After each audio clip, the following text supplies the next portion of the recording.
Assalamualaikum warahmatullahi wabarakatuh. Apa kabar anak-anak? Semoga kalian semua selalu sehat, selalu dalam lindungan Allah Subhanahu wa Ta'ala. Amin ya Robbal Alamin. Berjumpa lagi dengan Pak Teguh. Kali ini kita akan belajar tema 4, subtema 2, dan pembelajaran yang pertama. Muatan pelajaran Bahasa Indonesia, IPA dan IPS. Setiap orang memiliki tujuan saat bekerja. Banyak yang memiliki tujuan mulia saat memilih suatu pekerjaan. Pernahkah kamu bertemu dengan seorang yang bekerja untuk kepentingan orang lain? Kamu akan belajar tentang hal tersebut melalui cerita pendek berikut ini. Pak Kadir hidup bahagia bersama keluarganya. Mata pencaharian Pak Kadir adalah bertani. Ia memiliki sebidang sawah yang tidak terlalu luas. Namun, berkat kerja kerasnya, hasil sawah tersebut dapat menghidupi keluarganya. Suatu ketika, wabah hama menyerang sawah para petani. Pak Kadir sangat sedih. Ia mengalami kerugian yang sangat besar karena serangan hama tersebut. Namun, Pak Kadir pantang menyerah dan tetap bersemangat. Ia pun mengajak para petani di desanya untuk bergotong royong memberantas hama yang sedang menyerang sawahnya. Akhirnya, mereka berhasil mengatasi kesulitan yang dihadapi. Anak-anak, setelah kalian membaca cerita di atas dengan seksama, maka kalian akan menemukan tokoh dalam cerita tersebut. Apa itu tokoh? Tokoh adalah orang yang memerankan dalam sebuah cerita. Nah, selanjutnya, kalian bisa mengerjakan tugas berikut ini. Yang pertama, sebutkan tokoh yang ada dalam cerita di atas. Yang kedua, mengapa Pak Kadir merasa sedih? Yang ketiga, apa yang dilakukan Pak Kadir bersama teman lainnya? Anak-anak, kalian tahu kan apa itu nelayan? Nelayan adalah orang yang kerjanya mencari ikan di laut. Ayah bekerja sebagai seorang nelayan tradisional. Ayah tinggal di kampung nelayan. Ayah pergi melaut pada malam hari. Ayah membawa sampan dan jaring untuk pergi berlayar. Saat berlayar, ayah harus menghadapi ombak dan badai di laut. Karena hanya menggunakan sampan, ayah tidak dapat pergi melaut terlalu jauh. Tangkapan ikan ayah kadang-kadang sedikit, kadang-kadang banyak. Semua tergantung pada cuaca. Sampan ayah tidak bermesin. Ayah tidak perlu membeli bahan bakar. Aku mendengar sekarang ini ada nelayan yang modern. Kapalnya lebih besar dan menggunakan bantuan mesin, sehingga tidak mudah terguncang. Kapal ini menggunakan mesin sehingga memerlukan bahan bakar. Banyak pemilik kapal tidak memedulikan penggunaan bahan bakar.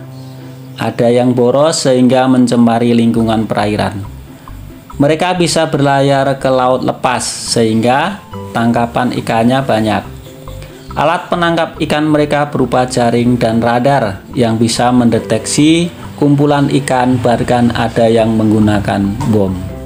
Nah, dari bacaan di atas tentunya ada persamaan dan perbedaan ya antara nelayan tradisional dan nelayan modern. Apa yang digunakan oleh nelayan tradisional untuk menangkap ikan? Mereka menggunakan sampan dan jaring untuk pergi berlayar. Kemudian, apa yang digunakan nelayan modern untuk menangkap ikan? Mereka menggunakan kapal besar yang menggunakan bahan bakar. Mereka berlayar ke laut lepas dan menangkap ikan dengan jaring dan menggunakan radar untuk mendeteksi ikan, bahkan menggunakan bom. Nah, itu adalah perbedaannya. Sekarang persamaan antara nelayan tradisional dan modern adalah sama-sama mencari ikan di laut untuk memenuhi kebutuhan hidupnya. Persamaannya lainnya adalah sama-sama menangkap ikan dengan jaring. Tentunya jaring yang digunakan nelayan modern lebih besar dan lebih panjang. Anak-anak, setelah kalian membaca dan mempelajari materi pembelajaran di atas, kalian kerjakan tugasnya ya. Tugasnya yaitu menuliskan perbedaan dan persamaan antara nelayan tradisional dan modern dalam bentuk diagram Venn. Nih, bentuk diagram Venn. Untuk lingkaran warna merah dan warna biru merupakan perbedaan antara nelayan tradisional dan modern. Sedangkan lingkaran yang tengah atau yang beririsan adalah persamaan nelayan tradisional dan nelayan modern. Perhatikan gambar berikut ini. Gambar tersebut adalah gambar seorang nelayan yang sedang menangkap ikan, kemudian dijual ke pedagang besar, lalu diangkut ke pasar tradisional. Kemudian pedagang pasar menjual pada konsumen. Kemudian ikan dimasak dan baru dimakan. Ternyata cukup panjang ya perjalanan mulai dari ikan ditangkap dari laut sampai siap dimakan atau dikonsumsi. Jenis kegiatan ekonomi pada gambar di atas adalah perdagangan. Jenis barang yang dijual belikan adalah ikan. Jenis pekerjaan yang terlibat pada kegiatan tersebut adalah nelayan, pedagang ikan, dan pengangkut barang.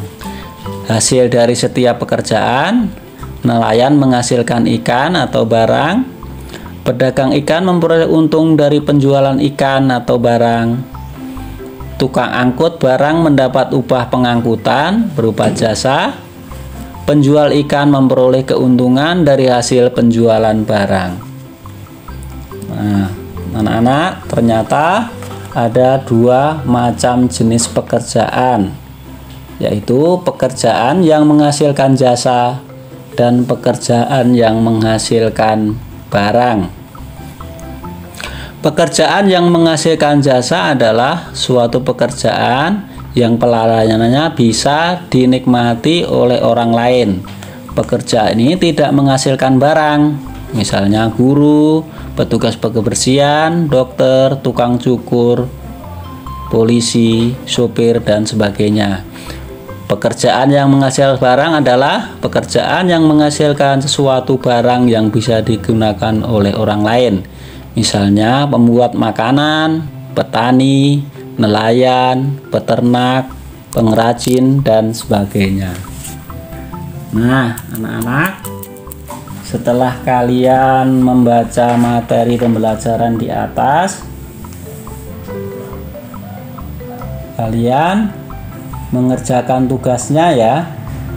Nah, tugasnya adalah menuliskan jenis pekerjaan yang ada di lingkungan sekitar rumah kalian.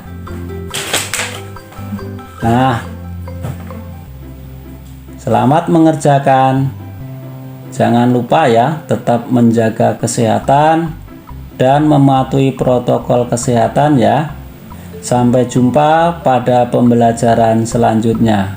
Wassalamualaikum warahmatullahi wabarakatuh.